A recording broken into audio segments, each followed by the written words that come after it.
Pendidikan inklusi dapat didefinisikan oleh beberapa ahli.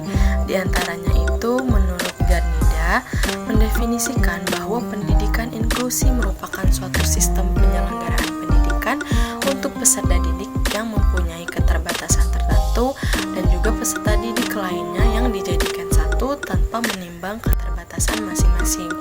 Sedangkan menurut Hildegunn Olsen menjelaskan bahwa pendidikan inklusi secara mendalam yakni sekolah yang harus mengakomodasi semua peserta didik tanpa melihat fisik, kecerdasan intelektual, sosial emosi, bahasa maupun kondisi lainnya.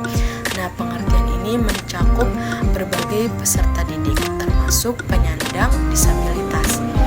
Nah, dari pengertian pendidikan inklusi oleh dua ahli tersebut dapat disimpulkan bahwa pendidikan inklusi merupakan suatu sistem penyelenggaraan pendidikan yang memberikan kesempatan bagi anak-anak yang memiliki kebutuhan khusus atau disabilitas, tetapi juga memiliki potensi dan juga semangat untuk mengikuti pendidikan dan pembelajaran dalam satu lingkungan seperti anak-anak normal pada umumnya tanpa memandang keterbatasan mereka. Menurut Kamus Besar Bahasa Indonesia, kata tunanetra berasal dari kata tuna dan netra. Tuna yang berarti rusak dan netra yang berarti mata. Jadi tunanetra berarti rusak mata atau rusak penglihatan. Konsep dasar tunanetra yaitu sebagai berikut. Ada yang berdasarkan waktu terjadinya ketunanetraan yang dapat diklasifikasikan menjadi tunanetra sebelum dan sejak lahir, yaitu mereka yang sama sekali tidak memiliki penglihatan. Kemudian ada tunanetra setelah lahir atau pada usia kecil, yaitu mereka yang telah memiliki kesan-kesan serta pengalaman visual tetapi belum kuat dan mudah terlupakan. Selanjutnya ada tunanetra pada tahap usia sekolah atau pada masa remaja. Nah, pada tunanetra ini mereka telah memiliki kesan-kesan visual dan meninggalkan pengaruh yang mendalam terhadap proses perkembangan pribadi. Sementara itu, berdasarkan kemampuan daya penglihatannya dapat diklasifikasikan menjadi 3. Yang pertama, tunanetra ringan atau low vision, yakni mereka yang memiliki hambatan dalam penglihatan akan tetapi mereka masih dapat mengikuti program-program pendidikan dan mampu melakukan pekerjaan atau kegiatan yang menggunakan fungsi penglihatan.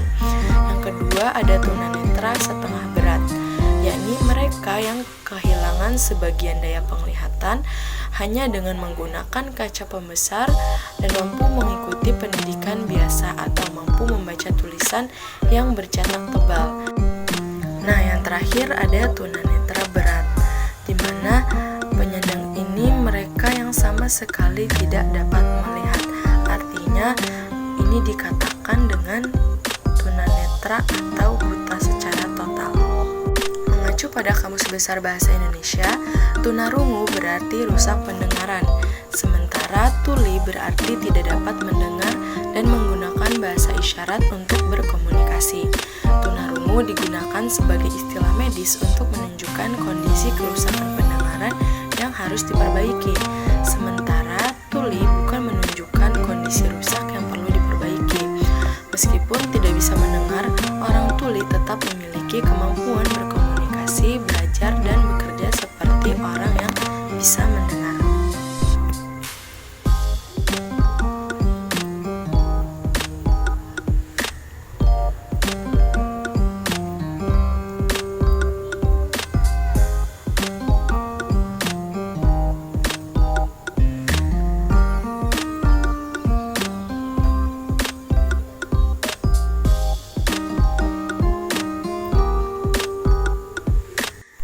Cara saya sebagai calon pendidik dalam membantu anak tunagrahita yaitu harus bisa memahami kondisi mental anak tersebut, kemudian dapat menumbuhkan rasa kemandirian anak, yaitu dengan mendorong anak tersebut untuk mencoba hal baru dan tidak lupa selalu mendampingi anak tersebut, dan juga memberikan umpan balik yang positif dari kegiatan yang dilakukannya. Kemudian diberikan kesempatan untuk membangun keterampilan sosial, contohnya seperti mengikuti kegiatan ekstrakurikuler, tetapi juga tetap dalam pengawasan kita, serta dapat melatih kemampuan bahasa anak. Nah, anak tersebut harus kita sering ajak berbicara agar mendapatkan kosakata yang semakin banyak dan dapat membantu anak tersebut untuk berinteraksi dengan lingkungan sekitar agar mudah terbiasa. Tunadaksa merupakan kondisi seseorang dengan tubuh tidak sempurna pada umumnya bagian tubuh seseorang sehingga mengganggu atau membatasi fungsi fisik, pergerakan, atau ketangkasan. Nah, cara untuk mengatasi perkembangan mental pada tunadaksa ini dapat dilakukan dengan cara yaitu memberikan kata-kata positif berupa motivasi secara berkala, dan juga pemberian kata-kata motivasi ini dapat membantu meningkatkan kepercayaan diri anak tunadaksa. Kemudian kita dapat membuat mereka percaya bahwa semua hal bisa dipandang dari sisi positifnya.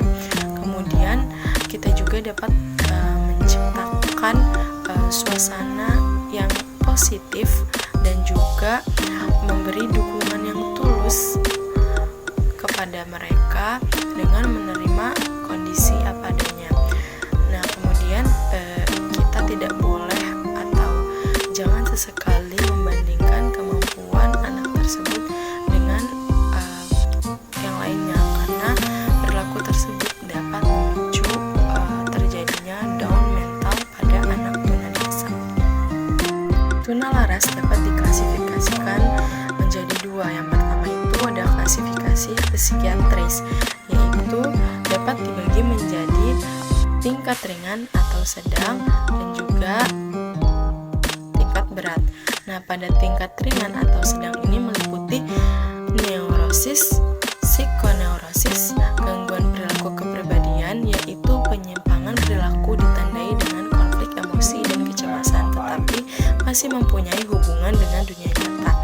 Nah, selanjutnya itu ada tingkat berat, yaitu meliputi psikosis, yaitu penyimpangan perilaku ditandai dengan penyimpangan dari pola-pola perilaku normal dalam berpikir dan bertindak. Yang kedua itu ada schizophrenia, yaitu gangguan jiwa ditandai dengan distorsi berpikir, persepsi tidak normal, dan perilaku atau emosi yang aneh. Kemudian yang ketiga itu ada autism, gangguan jiwa tingkat berat pada masa anak-anak ditandai dengan isolasi diri secara berlebihan, perilaku aneh, keterlambatan perkembangan, biasanya dapat diamati sebelum usia 2,5 tahun. Nah, yang kedua itu klasifikasi behavioristik.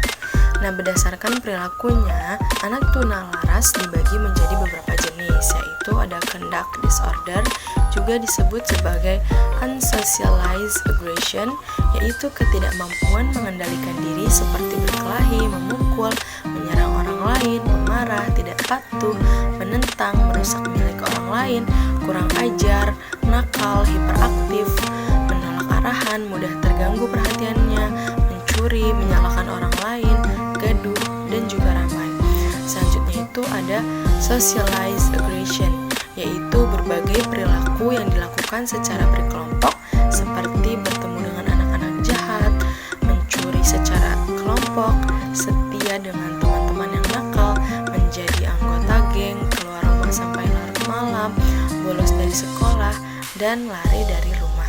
Nah, selanjutnya ada anxiety withdrawal, juga disebut sebagai personality problem, adalah perilaku yang berkaitan dengan kepribadian seperti cemas, takut, tegang, sangat pemalu, menyendiri, tidak berteman, sedih, depresi, terlalu sensitif, terlalu perasa, merasa rendah diri, kurang percaya diri, mudah bingung, sangat tertutup, dan juga sering menangis.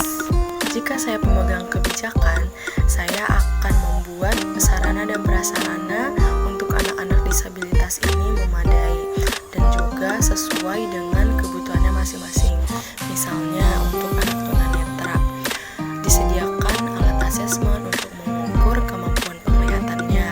Kemudian juga dibutuhkan orientasi atau mobilitas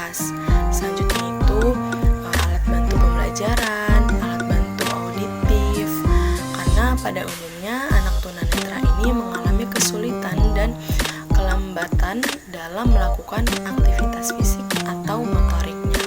Selanjutnya, pada anak tunarungu disediakan alat asesmen juga untuk mengukur kemampuan pendengaran atau untuk menentukan tingkat kekuatan suara atau sumber bunyi. Kemudian juga disediakan hearing aid atau alat bantu dengar yang dibutuhkan untuk latihan bina komunikasi, persepsi bunyi, dan irama. Selanjutnya disediakan juga alat bantu pembelajaran dan alat untuk latihan fisik guna mengembangkan motorik atau fisik anak tunarungu tersebut. Selanjutnya untuk anak tunagrahita disediakan juga alat asesmen, latihan sensori visual, latihan sensori perabaan, pengecap, perasa, latihan bina diri, latihan konsep dan simbol bilangan, serta latihan pengajaran bahasa. Nah, selanjutnya bagi anak tunadaksa disediakan alat asesmen untuk kemampuan geraknya. Nah, membutuhkan latihan fisik. Biasanya alat yang digunakan itu ada alat ortotik dan prostetik, serta alat bantu belajar untuk membantu penguasaan kemampuan di bidang akademik. Nah, bagi anak tunalaras ini disediakan alat asesmen untuk mengetahui penyimpangan perilaku anak, dan dibutuhkan juga dan disediakan alat terapi perilaku untuk mereduksi perilaku yang menyimpang, serta membutuhkan alat terapi fisik.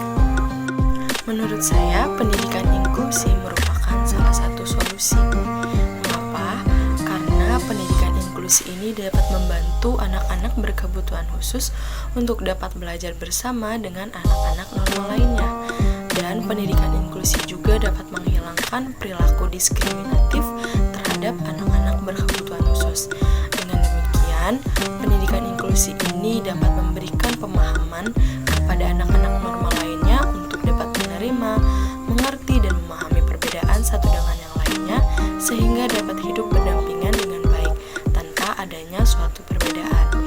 Nah, pendidikan inklusi ini adalah sistem penyelenggaraan pendidikan yang memberikan kesempatan kepada semua peserta didik yang memiliki kebutuhan khusus, tetapi juga memiliki potensi kecerdasan atau bakat istimewa untuk mengikuti